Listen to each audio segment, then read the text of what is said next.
El caso de Arroz Verde es el más claro ejemplo donde se funde lo macondiano de América Latina con lo perverso del neoliberalismo.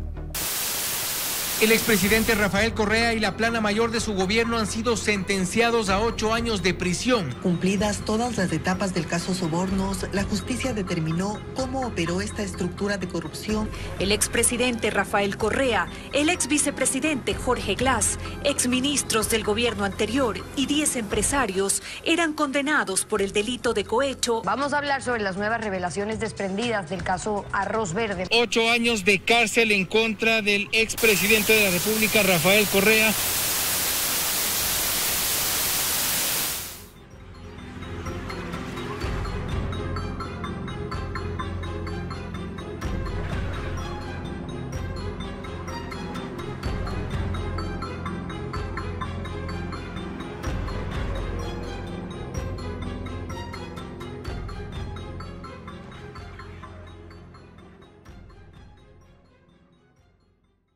El proceso Sobornos, o caso Arroz Verde, después Sobornos, es la materialización de un plan perfectamente desarrollado, con una única intención, que es tomar el poder y devolver el poder del país a grupos de facto que no tuvieron oportunidad de, insisto, ejercer ese poder o volver a tener el control del país durante la presidencia del economista Rafael Correa. Lo que no logra en las urnas quiere lograrlo a través de esta judicialización de la política y actúa a través de dos ejes, el eje mediático y el eje judicial propiamente. En el eje mediático se toma un caso de corrupción real o inventado, se lo generaliza, se lo exagera para que la gente crea que todo ha sido corrupción y uno está condenado en los titulares. Mover el enfrentamiento político del escenario estrictamente democrático y electoral al escenario de los juzgados, con una justicia manipulada y desinstitucionalizada, y con un telón de fondo de medios, de grandes medios de comunicación, que terminan anticipando la condena del presunto implicado en actos de corrupción, magnificando a morir evidencias no contrastadas por la justicia, e incluso evidencias inexistentes. Los medios de comunicación son una pieza fundamental en la trama del lawfare, porque son esos medios los que hoy están reclamando sus privilegios, ¿no? Y quien ose tocar sus privilegios, bueno, va a ser uno de los objetivos de la persecución. Entonces los medios son parte fundamental, clave dentro de esta estrategia. Esa presión mediática propiciada por la propia Fiscalía a través de las redes sociales y por los medios de comunicación, genera ya una intervención en la independencia de los jueces o en el criterio que los jueces se pueden formar, porque obviamente los jueces son parte de una sociedad, ¿no? Y como ciudadanos y parte de una sociedad están embebidos de la opinión pública también. Cohecho, el delito por el que serían llamados a juicio los procesados en el caso Sobornos, podría terminar con el futuro político de los exfuncionarios y funcionarios juzgados. Además, es un delito que puede ser juzgado en ausencia e impedir el retorno de los prófugos a Ecuador por siempre. En este caso, y vamos a hablar un poco en orden, se inició acusando de otros delitos, pero como el único delito que se podía juzgar en ausencia, y con eso se podía proscribir al economista Rafael Correa, era el cohecho. El resto no se podía juzgar en ausencia y por eso fue el único delito que se cogió, para poder obtener una sentencia días antes que termine la posibilidad de inscripción de su candidatura. El cohecho, el peculado, son delitos que la Constitución del 2008 establecía que eran imprescriptibles. Realmente esa es la única razón. Pero de esa razón devienen un sinnúmero de absurdos jurídicos, de absurdos procesales. El cohecho se tiene que demostrar. Tenían que demostrar cuáles fueron los contratos, cuáles fueron las empresas, cuáles fueron los funcionarios. Eso jamás se hizo. El caso, inicialmente denominado como Arroz Verde, se conoció después de la publicación en el portal Mil Hojas del cobro de coimas a cambio de la entrega de contratos millonarios por la construcción de obras públicas. El expresidente Correa es acusado de liderar la red de corrupción que operó entre el 2012 y 2016. El día 2 de mayo, me parece, ya el portal Mil Hojas sube a las redes sociales esta supuesta investigación que involucraba a aportes de campaña de las campañas del 2012, del 2013, para la presidencia y para las seccionales en el Ecuador. Inmediatamente después de eso, de que llega a las redes sociales, un policía de apellido Fuentes, que además fue el primer testigo de la Fiscalía ya en el juicio, resulta que justo ese día estaba haciendo control de información en redes sociales y justo se topa con este reportaje y le pareció que era escandaloso y por primera vez en su vida toma un reportaje, lo materializa y lo transforma en un parte que lo eleva además directamente a la Fiscalía, ni siquiera lo eleva a sus superiores. Y cuando a él se le pregunta en el proceso, ¿cuántas noticias crímenes usted ha proporcionado a base de lo que usted hace de revisar cuentas en Twitter o cuentas en Internet? Dice, es la primera ocasión. O sea, fue un hecho sesgado, fue un hecho deliberado. Así empieza el proceso de criminalización contra el presidente Correa. La fiscal recibe esta noticia, este oficio, a las 2:20 de la mañana. Inicia la instrucción fiscal y dispone a la policía que realice o que designe un agente investigador para que investigue los hechos que recién estaba poniéndose en conocimiento de la señora fiscal general. Más sucede que a las 3 de la mañana ella ya recibe el informe de la policía con la investigación o con la información del contenido de los domicilios y ciertas situaciones personales, fotografías incluso de las personas que estaban siendo investigadas. A las 4 de la mañana ella emite una solicitud de acto urgente que es recibida en la Corte Nacional a las 4:30 de la mañana. Es sorteado en ese momento por el presidente de la Corte Nacional, el doctor Marco Rodríguez, y se designa a la doctora Daniela Camacho para que conozca el proceso. Y ella a las 5 de la mañana autoriza las órdenes de detención y los allanamientos. La investigación previa en el segundo proceso duró 4 horas y media. La contundencia de los documentos revelados por el portal Mil Hojas motivó de inmediato la acción fiscal en los primeros días de mayo y el caso Arroz Verde acorraló a Laura Terán y Pamela Martínez, ex asesoras de Rafael Correa. La Fiscalía empezó este proceso con presos y ese es un problema para la Fiscalía. En otros países los procesos empiezan con una investigación ardua, con una investigación seria, responsable, sobre lo que ha sido todo ese proceso de contratación. Evidencias ilegales o no contrastadas, filtradas por los jueces o la Fiscalía a los medios corporativos, y cuando se ha construido en el imaginario colectivo la sensación de culpabilidad del acusado, entra al proceso judicial con un fiscal y un juez que ni quieren oír razones, ni quieren oír argumentos, ni les vale la ley. Pero a los ojos del espectador, cuya idea ha sido previamente magnificada por una campaña de propaganda negativa, a los ojos de ese espectador, el ciudadano o la ciudadana entran casi culpables al juicio y el juez, corrupto o manipulado, hace después su trabajo, sin que implique una revisión clara del proceso. Por eso es que cuando salen órdenes de prisión hacia personas que están fuera del país, jueces de alto estándar ya se detienen en la revisión de los procesos ecuatorianos y les dicen, mire, esto no sirve, ¿no? Pero hay una sensación de legalidad porque viene de un juez que está validado por los medios de comunicación. Caso Arroz Verde se ordena la incautación de computadores, teléfonos celulares y documentos en la Presidencia de la República y en la Corte Constitucional. En un fraudulento allanamiento a la Presidencia de la República, hecho por la Fiscalía, en los primeros días del proceso contra Pamela Martínez, cuando todavía no estaba nadie de aquellos funcionarios como el expresidente Correa o Alexis Mera que gozaban de fuero, sacan una computadora. A esa computadora ahora conocemos que le inoculan información que se había estado elaborando en los aparatos de inteligencia del Estado entre el 2016 y el 2018. Ahora conocemos por qué esa información nos llegó y yo pretendí que se la someta como prueba nueva en el juicio y los jueces me la negaron, obviamente porque ahí estaba la verdad de esos documentos forjados, manipulados, falsos que la Fiscalía utilizó para acusar. Esos cuadros de Excel fueron realizados entre marzo del 2016 y noviembre del 2018. Para mayo del 2019, que recién empieza el proceso, eso ya existía. Y con conocimiento de causa, lo que hizo la Fiscalía es introducirlas en una computadora escogida probablemente al azar, para luego decir que era la computadora de Laura Terán. Las pruebas presentadas por la Fiscalía demostraron que el dinero se entregaba en efectivo o a través del cruce de facturas bajo la gestión de Pamela Martínez, asesora de Correa y exmagistrada constitucional, y su asistente Laura Terán, todo registrado en supuestos cuadernos que llevaban ambas exfuncionarias. Martínez y Terán también fueron condenadas, pero tras firmar una cooperación eficaz, recibieron una sentencia de 38 meses de prisión y 19 meses respectivamente.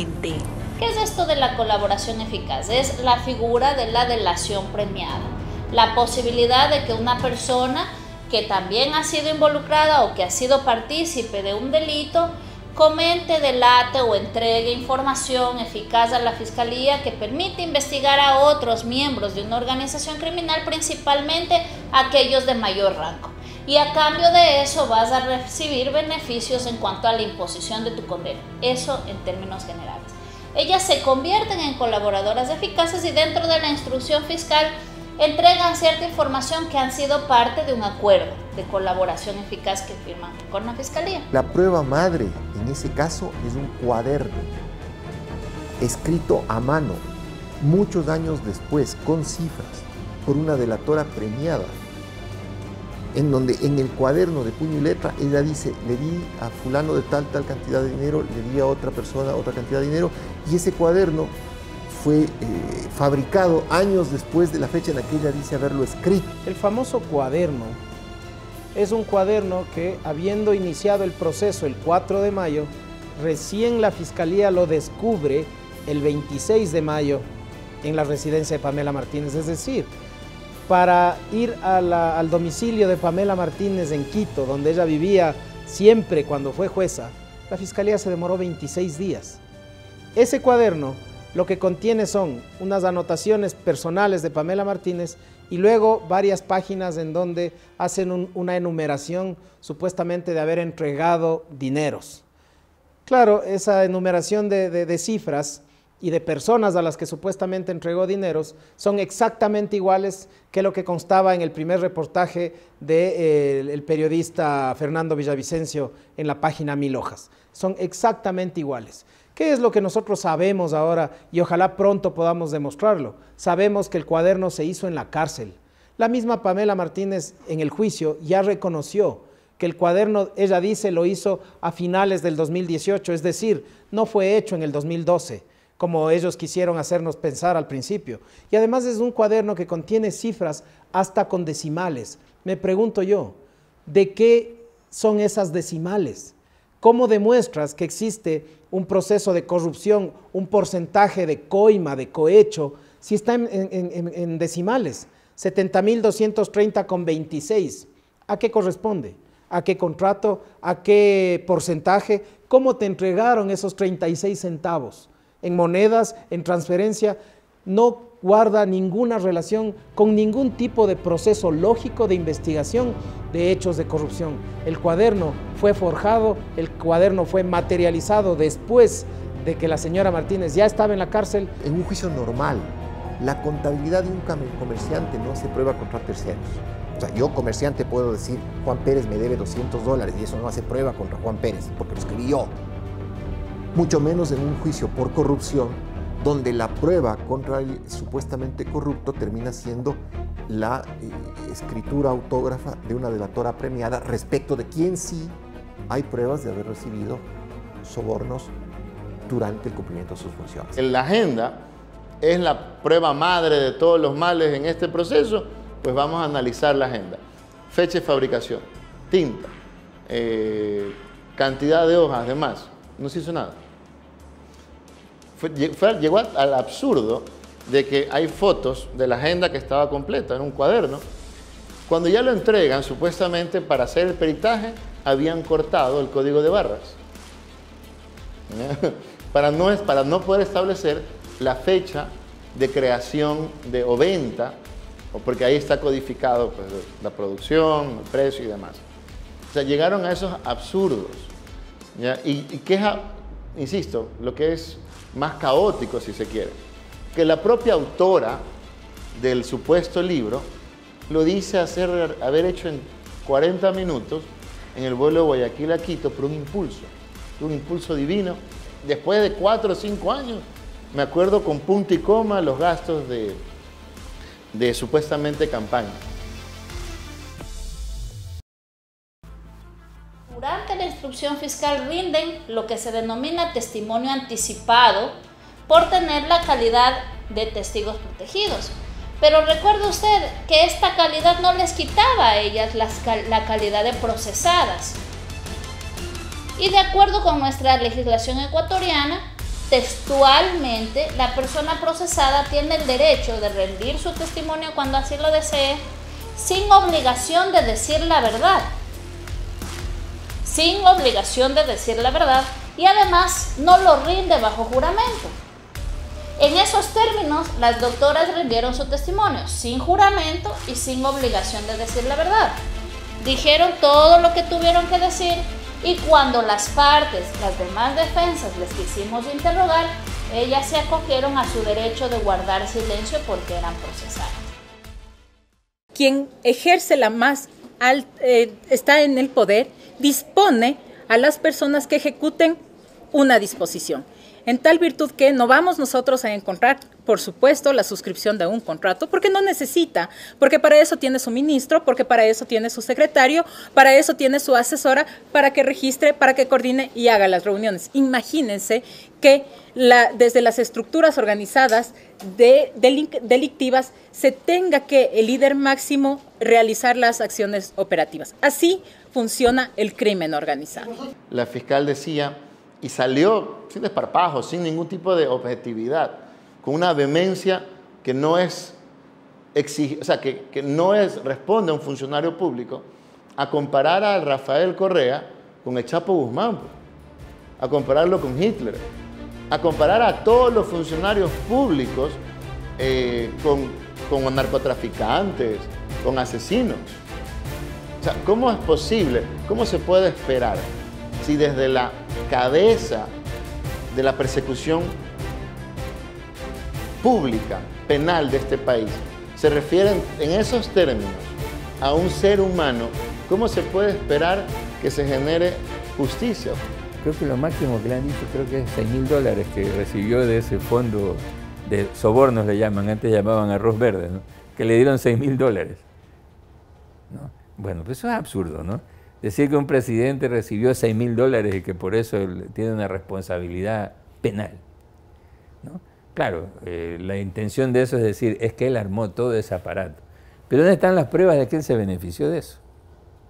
Esos $6.000 fueron o tienen su origen en un préstamo a un fondo de solidaridad que existió hasta el año 2015 en la Presidencia de la República.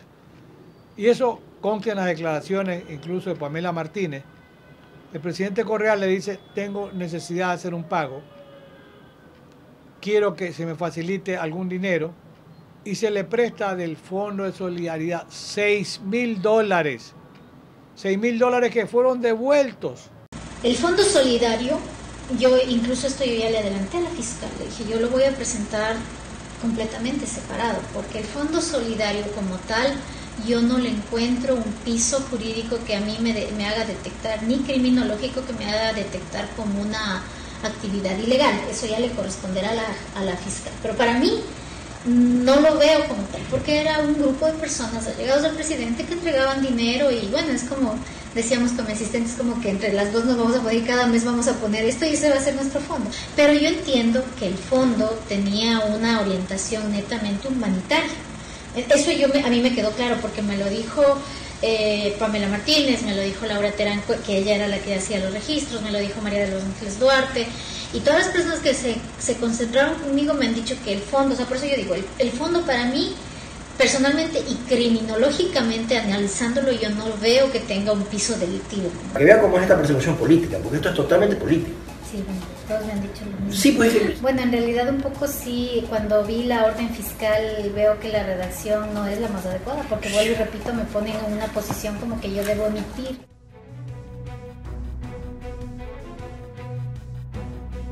Cuando llegamos a la audiencia de juicio, la Fiscalía renunció a todas sus pruebas. En el momento en que se gestionó la aportación de documentación, los testimonios de las personas que fueron a hablar, la Fiscalía al número 20 dijo, no necesito más. ¿Y qué pasó pues con los 200 indicios que nos habían bombardeado durante meses y meses los medios? Propusimos que declare Concienciado Santos que era el representante de Odebrecht en Ecuador. La Fiscalía y la Procuraduría se pusieron de acuerdo para generar la impunidad de Odebrecht diciendo que no cabía un procesamiento en Ecuador por el non bis in idem, que significa, para los que no están obligados a conocer este latinago, no ser juzgado dos veces por los mismos hechos. Porque se sostuvo que había sido en Brasil condenado por los sobornos de Ecuador. Se hacen una serie de inferencias falsas en el proceso para llegar a la condena. Se dice que el expresidente Correa le exigía dinero a Concienciado Santos. Nunca declaró Concienciado Santos que el presidente Correa, ni siquiera dice que lo conocía o que se haya reunido con él.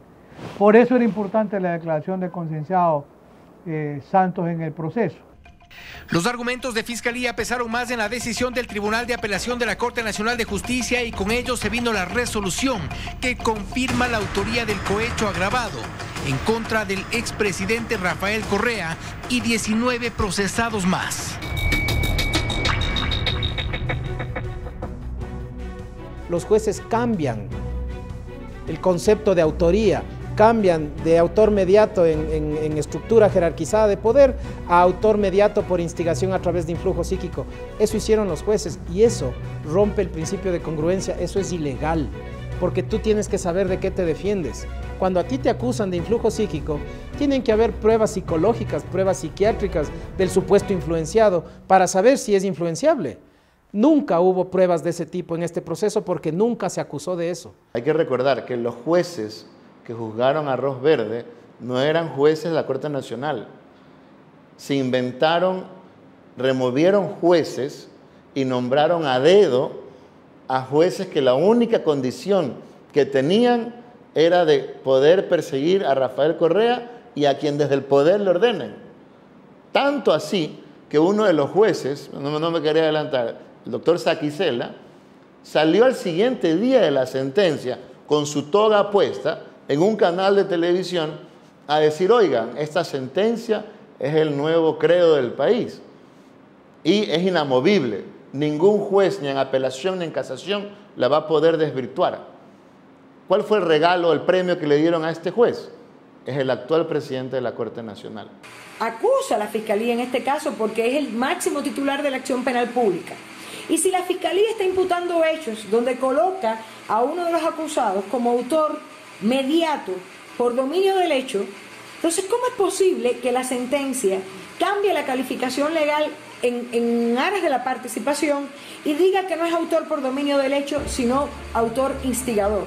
Lo que están diciendo es que Correa y Glass influenciaban psíquicamente ¿en quién? En los funcionarios que estaban abajo. Y por esa influencia, esos funcionarios pedían plata. Eso es lo que están diciendo. Así de absurda es la construcción jurídica de la sentencia de los jueces en el caso Soborno. Estamos hablando de una sentencia, por ejemplo, que se expide por influjo psíquico al autor, supuestamente, de un delito. Por influjo psíquico. Es que esto no merece ni siquiera un menor análisis. Por respeto a nuestra inteligencia, no deberíamos tener que perder mucho tiempo en el análisis de esa sentencia. A Rafael Correa lo sentencia con autoría inmediata por influjo psíquico, por haber influido psíquicamente en los demás miembros de esta organización criminal que terminó siendo una cúpula de gobierno. Se ha dicho en la sentencia que existía crimen organizado en el modo de actuar. No puede tratarse como criminalidad organizada una estructura de poder que llega a instaurarse como poder por procedimientos legalmente establecidos. se ha forzado el hecho de los cargos políticos y gubernamentales que poseían cada uno de los acusados en la parte que les correspondía, porque hay otros que no tenían cargos, eran proveedores, clientes, según se ha establecido en el proceso. Se ha forzado una realidad que no se ha podido justificar, y es el hecho de que hayan creado una estructura criminal. Se filtran unos mails, un correo electrónico, donde el juez, o uno de los jueces, el juez León, que era el ponente de la causa, se enviaba mails con una secretaria de la Fiscalía en el cual se establecía cuál iba a ser la sentencia. El momento procesal en que vivíamos requería imparcialidad y objetividad. No requería que la Fiscalía le esté dando órdenes al tribunal que iba a sentenciarnos. Existió un mail específico donde se decía cómo se iba a desarrollar y después cuál iba a desarrollar cada una de las audiencias y después cuál iba a ser el contenido de la sentencia. No fue un invento, no fue que se inventaron un pendrive, se inventaron no, existió un mail personal, pruebas de ese mail que se intentó incorporar evidentemente como prueba y no se aceptó evidentemente por ellos mismos. Se intentó recusar a los jueces.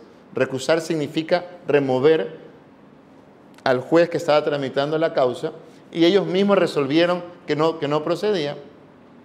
Y después resulta que esta señora tenía un hijo con el juez León. El proceso judicial del caso Sobornos, que empezó en mayo de 2019 con la detención de la ex asesora de Rafael Correa, Pamela Martínez, llegó a su fin. Se agotaron todos los recursos legales que tenían los 20 sentenciados, con la decisión del Tribunal de Casación que esta mañana notificó a las partes que los pedidos de ampliación y aclaración solicitados por los procesados devienen en no pertinentes y por tanto se los niega. En 17 días tienen una sentencia de casación que coincide ¿con qué? Con el plazo para que el economista Rafael Correa pueda se pueda establecer que no puede ser candidato por tener una orden o una sentencia ejecutoriada por un delito. En 8 meses se han evacuado todas las etapas, apelaciones, impugnaciones, aclaraciones, etcétera, de este proceso.